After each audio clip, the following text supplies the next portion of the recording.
Plastic వినియోగాన్ని వెంటనే విస్మరించాలని నగర కమిషనర్ సూర్యతేజ్ అన్నారు. ఆయన నెల్లూరులో రంగనాయకులపేట, ఉప్పరపాలెం తదితర గ్రామాల్లో పర్యటించారు. ఈ సందర్భంగా ఆయన మాట్లాడుతూ ప్లాస్టిక్ వినియోగాన్ని పూర్తిగా తగ్గించి జౌళి, నారా పరిశ్రమల్లో ఆధారిత కవర్లను ప్రజలంతా ఉపయోగించాలని కోరాడు. ఎవరైనా ప్లాస్టిక్ అమ్మకాలు జరిగితే చర్యలు తీసుకుంటామని ఆయన పేర్కొన్నారు.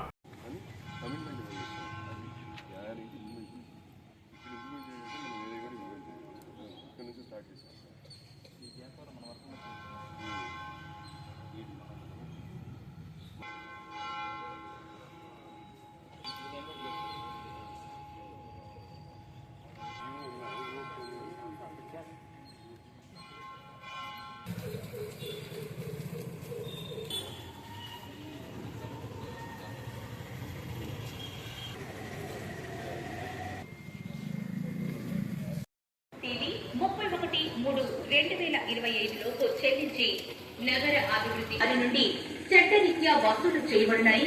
ఇంత మూలముగా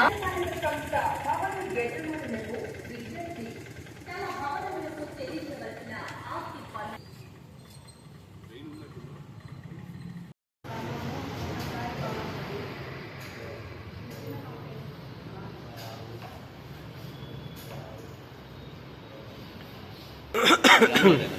Sorry.